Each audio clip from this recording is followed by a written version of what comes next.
جو national security کی meeting Imran Khan صاحب کے دور میں ہوئی وہ اس بات کی تصدیق کرتی ہے. اس کے بعد پی ڈی ایم کے دور میں بھی ایک میٹنگ ہوئی نیشنل سیکیورٹی کی اور اسی معاملے کے اوپر ہوئی, وہ بھی اس بات کی تصدیق کرتی ہے. اور تیسری سب سے اہم بات کہ جو یونائٹڈ اسٹیٹس آف امریکہ کے سفیر کو ڈیمارش بھیجا گیا وہ بھی اسی بات کی تصدیق ہے کہ سائفر جو آیا تھا اور اس میں جو بات کہی گئی تھی وہ درست تھی. اور پھر کچھ لوگوں کی رائے یہ ضرور ہے کہ بے شک سائفر درست تھا مگر اس کو کچھ زیادہ ہی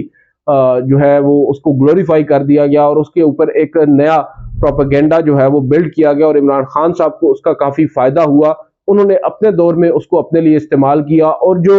موجودہ حکومت ہے یا جو موجودہ حکمران سیٹ اپ ہے جس میں صرف حکومت نہیں آتی, اب وہ اس کو اپنے مفاد کے لیے استعمال کر رہے ہیں. اور اس حقیقت سے تقریباً ہر کوئی واقف ہے, کم از کم وہ لوگ جو ٹو سم ایکسٹینٹ اس میں انوالو رہے ہیں, چاہے وہ فارمر گورنمنٹ میں ہوں یا موجودہ گورنمنٹ میں, چاہے وہ بیوروکریٹس ہوں, ان کا تعلق منسٹری آف فارن افیئر سے ہو یا آپ کی ملٹری اسٹیبلشمنٹ سے ہو, سم ہو تمام لوگ ہی اس بات کو مانتے بھی ہیں نجی محفلوں میں. مگر اب کیونکہ معاملہ سیاسی ہو چکا ہے تو اس کو سیاسی طور پر کھیلا جا رہا ہے. میرے لیے سب سے بڑی جو حیران کن بات ہے, I am not a legal expert, لیکن 164 کا بیان اعظم خان صاحب کا اگر آیا ہے سامنے تو وہ اس کی خبریں ذرائع سے کیوں آئی ہیں. میرے لیے سب سے جو حیران کن چیز ہے وہ یہ ہے, میں نے سب سے پہلے آپ کے سامنے یہی بات پوائنٹ آؤٹ بھی کی کہ جو ٹکرز شیئر کیے گئے ہیں ان کے آخر میں ذرائع اور ذرائع ہی ہمیں نظر آیا ہے. اور ایک 2 صفحات جو ہیں وہ بھی جاری کیے گئے ہیں اور ان صفحات میں جو ایک تھرڈ پرسن ان کا اکاؤنٹ ہے اعظم خان صاحب کا, یہ کہا جا رہا ہے کہ اعظم خان صاحب نے یہ کہا, اعظم خان صاحب نے یہ کہا. اگر میں آپ کو اس کی چند ایک سطریں پڑھ کے بتا دوں, آن March 8/22 foreign secretary approached Muhammad Azam Khan MAK لکھا ہوا ہے and informed regarding cipher which was sent to him at his residence on the same evening. Foreign Secretary informed him that Foreign Minister Qureshi had already discussed the cipher with Imran Khan. اور اس کے بعد اس کی details ہیں. اس کا ایک section D ہے, اس کے اوپر کافی بات ہو رہی ہے. As per confession of Muhammad Azam Khan, the cipher copy was retained by Imran Khan and next day, اور پھر بریکٹ میں لکھا ہوا ہے 10 March 2022. When he asked for it, Imran Khan replied that he has misplaced it. اور پھر bracket میں لکھا ہوا ہے here may add video clip of Imran Khan where he says he does not know where cipher copy is. اب یہ جو ایک سطر لکھی ہوئی ہے ایک پیراگراف میں انورٹڈ اس کے اندر پیراگراف میں, اس میں یہ لکھا ہوا ہے کہ here may add video clip of Imran Khan where he says he does not know where cipher copy is. اب یہ جو بیان ہوتا ہے 164 کا جو مجسٹریٹ کے سامنے دیا جاتا ہے اور وہ جب بیان آپ کا ایک تھرڈ پارٹی اکاؤنٹ کے طور پر سامنے آتا ہے تو اس میں مجسٹریٹ کیوں کہے گا کہ عمران خان صاحب کا یہ کلپ یہاں پر لگایا جائے. کچھ لوگوں کا یہ ماننا ہے کہ یہ میڈیا کو شاید اس پریس ریلیز کے ذریعے ہدایت دی جا رہی ہے کیونکہ جو کلپ ہے اس کا استعمال تو میڈیا کو ہی کرنا ہے.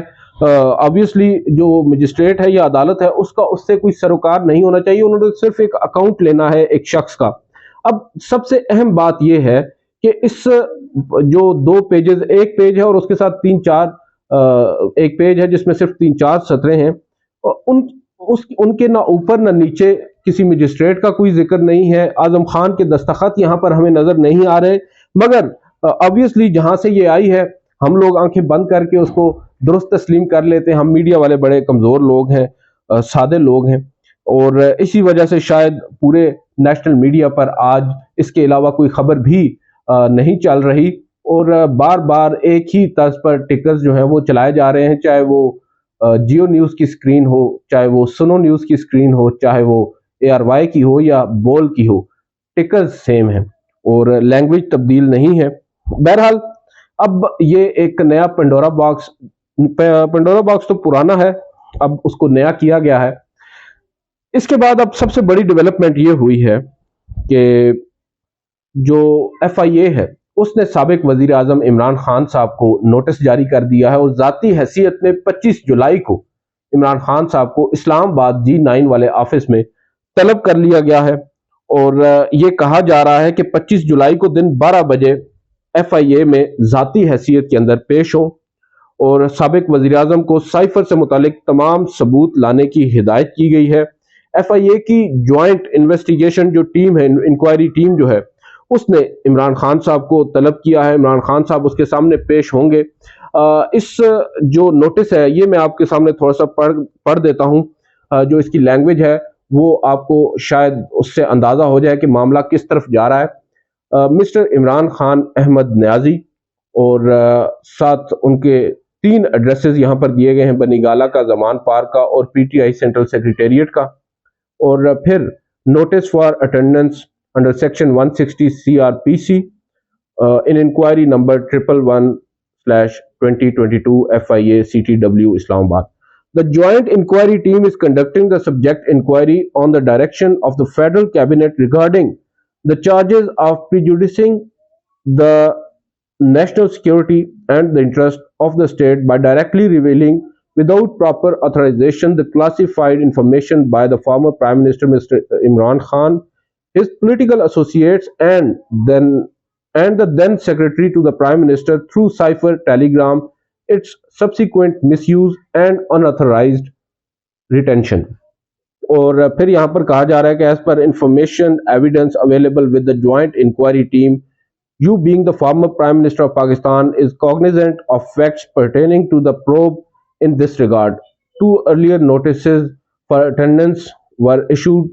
اور ان کا حوالہ دیا گیا جو اس سے قبل نوٹسز عمران خان صاحب کو جاری ہوئے which remained non-complied by you، جن پر آپ نے عمل نہیں کیا، یعنی آپ نے ان نوٹسز کا کوئی جواب نہیں دیا۔ عمران خان صاحب کو بتایا جا رہا ہے therefore you are once again noticed to appear in person on Tuesday 25 July 2023 at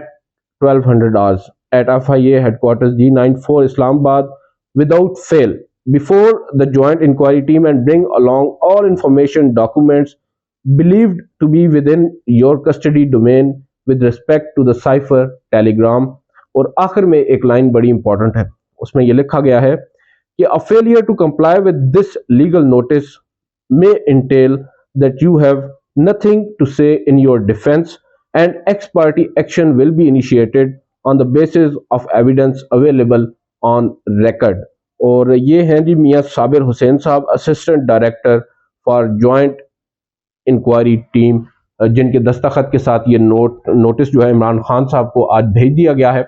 اور اب 25 جولائی کو امکان یہ ظاہر کیا جا رہا ہے کہ عمران خان صاحب کو بلایا جائے گا، اور اسی معاملے کے اندر کیونکہ کافی جوخم اٹھائے گئے ہیں اعظم خان صاحب کو لے کر اور اس سائفر کو لے کر، سپریم کورٹ آبویسلی اس سے پہلے ایک معاملہ یہ سپریم کورٹ میں بھی گیا، متعدد درخواستیں سپریم کورٹ میں دائر ہوئی تھیں اور سائفر کی تحقیقات کے لیے، اور درخواستیں عمران خان صاحب کی طرف سے جو تھیں وہ تو تھیں، مگر جن درخواستوں پر اعتراض عائد ہوا وہ عمران خان صاحب کی نہیں بلکہ دیگر درخواست گزار تھے اور آزاد وکیل تھے۔ ان کی درخواستوں پر رجسٹرار آفس نے اعتراضات لگا دیے، اور ان اعتراضات کو چیلنج کیا گیا درخواست گزاروں کی جانب سے، اور چیمبر میں اپیلیں لگا دی گئیں۔ آپ کی دلچسپی کے لیے وہ چیمبر میں جو اپیلیں لگائی گئی تھیں وہ جسٹس قاضی فائز عیسیٰ کے چیمبر میں تھیں، اور وہ جو ہیئرنگ ہوئی تھی اس معاملے کے اوپر جس کو ہم سائفر کہتے ہیں، اس کی تحقیقات کے حوالے سے جو چیمبر اپیلیں تھیں ان پر جب سماعت ہو رہی تھی چیمبر کے اندر جسٹس قاضی فائز عیسیٰ کے پاس، تو ہم لوگ موجود تھے اس وقت نیچے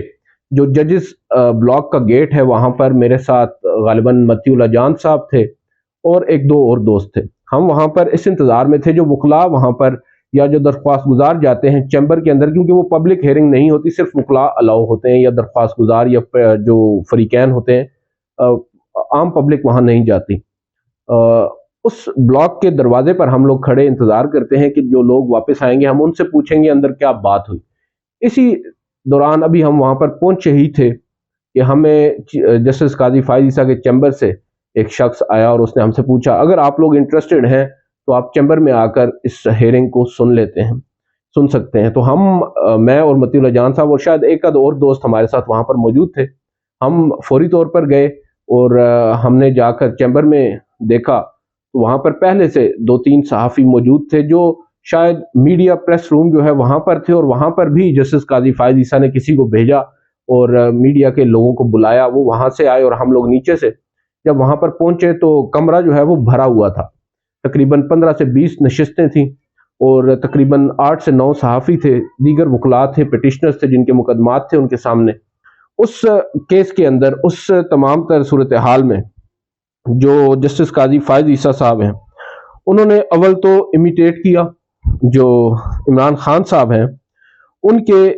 آپ کہہ سکتے ہیں جو انہوں نے سائفر کو لہرایا تھا، آپ کو اگر یاد ہے اسلام آباد کے اندر جو جلسہ ہوا تھا اور انہوں نے اس کاغذ کو لہرایا تھا، اور اس کو لہرا کر انہوں نے اپنے ہاتھ میں ایک کاغذ کو اٹھایا قاضی فائز صاحب نے اور کہا کہ اگر میں یہاں پر کسی پر الزام لگا دوں تو کیا اس پر ایف آئی آر درج ہو جائے گی۔ بہرحال انہوں نے جو اعتراضات تھے ان کو دور نہیں کیا اور اعتراضات کو برقرار رکھتے ہوئے چیمبر اپیلیں مسترد کر دیں، اور اس پر انہوں نے کافی آبزرویشنز بھی دی تھی۔ اب ایکچولی مجھے بات کافی پرانی ہوگی ہے، آبزرویشنز زیادہ یاد نہیں آ رہی، if you bear with me میں آپ کو ابھی نکال کر بتا دیتا ہوں کہ جسٹس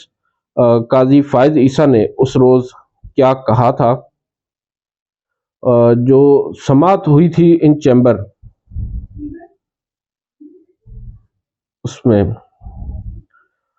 جی ہاں یہ ٹویٹ ہے، غالباً 22 فروری 2023 کو یہ سماعت ہوئی تھی، اور جسٹس قاضی فائز عیسیٰ نے یہاں پر ریمارکس دیے تھے کہ ہم سنی سنائی باتوں پر کیسے تحقیقات کا حکم دے سکتے ہیں، عمران خان صاحب اگر چاہتے تو خود تحقیقات کروا سکتے تھے، ہم کیا سرائیوں پر یقین نہیں رکھتے۔ یہ ریمارکس ہیں جسٹس قاضی فائز عیسیٰ کے اس روز جب ان چیمبر سماعت ہوئی انہوں نے دیے، اور پھر انہوں نے سماعت کرتے ہوئے ایک موقع پر یہ کہا کہ اگر میں ایک کاغذ لہرا کر یہ الزام لگاؤں کہ مجھے فلاں وکیل نے قتل کرنے کی دھمکی دی تو کیا اس طرح اس پر ایف آئی آر درج ہو جائے گی۔ اس طرح کی کچھ باتیں اس روز کی جسٹس قاضی فائز عیسیٰ نے۔ درخواست گزار جو تھے ان سے انہوں نے مکالمہ بھی کیا کہ سپریم کورٹ کے برابر میں پارلیمنٹ کی عمارت قائم ہے، جائیں پارلیمنٹ کو کہیں وہ ہمیں اختیار دے، پھر ہم مداخلت کر سکتے ہیں، جس کا کام ہو اسی کو کرنا چاہیے، ایسے ہی ملک آگے بڑھے گا۔ درخواست گزار نے جج کو بتایا کہ عمران خان کی حکومت نے نیشنل سیکیورٹی میٹنگ بلائی اور ڈیمارش جاری کیا، جس پر جسٹس قاضی فائز عیسیٰ صاحب نے یہ سوال کیا کہ یہ ڈیمارش کیا ہوتا ہے۔ کچھ دیر خاموش رہنے کے بعد درخواست گزار نے بتایا مجھے نہیں پتا، تو معزز جج نے بھی مسکرا کر کہا مجھے بھی نہیں پتا، اور یہ میں اپنا وہ تھریڈ پڑھ رہا ہوں جو میں نے 22 فروری کو ٹویٹر پر کیا تھا۔ جسٹس قاضی فائز عیسیٰ نے ریمارکس دیے کہ سائفر کو کوئی عام شہری تو دیکھ ہی نہیں سکتا، اگر میرے سامنے سائفر آئے تو میں اپنی آنکھیں بند کر لوں گا، میرا سائفر کو پڑھنا بھی سیکرٹ آفیشلز ایکٹ کی خلاف ورزی ہے۔ یہ بات یہاں پر کی جا رہی ہے، اور اس بات کو لے کر کے بہت سے لوگ یہ کہہ رہے ہیں کہ عمران خان صاحب کے اوپر غداری کا مقدمہ ہو سکتا ہے۔ شوکت عزیز صدیقی صاحب فارمر جو جج ہیں اسلام آباد ہائی کورٹ کے، انہوں نے ہمارے دوست فیصل کمال پاشا کو ایک انٹرویو دیتے ہوئے ابھی کچھ دیر قبل وی نیوز پر یہ کہا کہ عمران خان صاحب نے اس کی خلاف ورزی کی آفیشل سیکرٹ ایکٹ کی، اور ان کے خلاف غداری کا مقدمہ ہو سکتا ہے، سزائے موت ہے اس کی۔ تاہم کچھ اور وکلاء سے جب ہماری بات ہوئی تو انہوں نے کہا کہ اس بات کا فیصلہ کہ کون سی چیز سیکرٹ رکھنی ہے اور کون سی چیز پبلک کرنی ہے وزیر اعظم کو اس بات کا اختیار ہوتا ہے، اور اگر عمران خان صاحب نے یہ کام کیا ہے تو ان کے اوپر کوئی قانونی کارروائی نہیں ہو سکتی۔ بہرحال مختلف آراء ہیں اور ہر شخص اپنا سکور سیٹل کر رہا ہے۔ دیکھتے ہیں اب ایف آئی اے کے اس نوٹس کے بعد مزید معاملہ آگے کیسے بڑھتا ہے، کیونکہ عمران خان صاحب نے تو آج کہہ دیا ہے کہ میں جو اعظم خان صاحب ہیں ان کو ایماندار آدمی سمجھتا ہوں، اور میں تب تک اس بیان پر یقین نہیں کروں گا جب میں اپنے کانوں سے اعظم خان کو یہ بات کہتے سن نہ لوں۔ اب دیکھتے ہیں کیا اعظم خان صاحب یہ بات اپنے منہ سے کہیں گے یا نہیں۔ دوسری جانب ایک پرسپیکٹو یہ بھی ہے، سوری ویڈیو تھوڑی سی لمبی ہو گئی ہے، ایک پرسپیکٹو یہ بھی ہے جو مجھے ابھی کچھ دیر پہلے ذہن میں خیال آیا کہ احد چیمہ صاحب تھے، ایک بیوروکریٹ تھے نواز شریف صاحب کے دور میں، اور اسی طرح فواد حسن فواد صاحب پرنسپل سیکرٹری تھے نواز شریف کے دور میں، اور بڑے پاورفل سمجھے جاتے تھے، جس طرح عمران خان صاحب کے دور میں اعظم خان کو پاورفل سمجھا جاتا تھا، اور ان کے حوالے سے ان کو بھی اسی طرح زیر حراست رکھا گیا۔ سپریم کورٹ میں جب ان کے مقدمات چل رہے تھے تو وہ نیب کی کسٹڈی میں ہوتے ہوئے سپریم کورٹ آتے تھے اور نیب حکام ان کو اپنے ساتھ پکڑ کر لے کر آتے تھے اور لے کر جاتے تھے. ان کے ساتھ بھی کافی کچھ ہوا اور ایونچولی ہی واز ایگزونریٹڈ، بری ہوئے تمام مقدمات سے. اور ان کی سب سے بڑی خوبی جو بتائی جاتی ہے، جس بات کا خیر منہ بولتا ثبوت یہ ہے، چاہے نواز شریف صاحب نے بہت کچھ کیا ہو نہ کیا ہو، اس بات کا ادراک تو ان کو ہوگا یا ان کے قریبیوں کو ہوگا، مگر وفاداری کی اگر بات کی جائے، اگر آپ ایک شخص کے ساتھ ایک موقع پر موجود ہیں اور کام کر رہے ہیں، اور جب آپ کے اوپر تھوڑی سی مشکل وقت آئے یا آپ کو تھوڑا سا پریشر آپ پر ڈالا جائے تو آپ وعدہ معاف گواہ بن جائیں، یہ بات جو ہے یہ کافی افسوسناک ہے. جو فواد حسن فواد ہیں، انہوں نے وعدہ معاف گواہ بننے سے انکار کیا تھا اور انہوں نے کوئی بھی ایسا بیان دینے سے معذرت کر لی تھی اور اس کی سزا انہوں نے بھگتی. بہرحال 1 ماہ سے زیر حراست ہیں. اعظم خان صاحب شاید یہ کمزور اعصاب کے مالک شخص تصور ہوں گے اگر تو ان کا یہ بیان درست ہے، اور آبویسلی درست اس سینس میں ضرور ہوگا، جو بیان جن لوگوں نے جاری کیا ہے وہ اس طرح کا اگر بیان جاری کر رہے ہیں تو ان کو یہ ایشورنس تو ہوگی کہ یہ بیان جو ہے کل جس شخص نے دیا ہے وہ اس سے پھرے گا نہیں. اور اگر ایسا ہوتا ہے تو ان اٹ سیلف یہ ایک بہت بڑا بلنڈر ہوگا. بلنڈر تو آلریڈی بہت بڑا ہو چکا ہے، جو آپٹکس ہیں وہ ہمیں بتا رہے ہیں کہ کیا ہو رہا ہے اور کیوں کر ہو رہا ہے. اب دیکھتے ہیں عمران خان صاحب کو کیا اس مقدمے کے اندر انتخابات سے پہلے جیل میں ڈالا جاتا ہے. آج کی اس ویڈیو سے اتنا ہی، اجازت دیجیے، اللہ حافظ.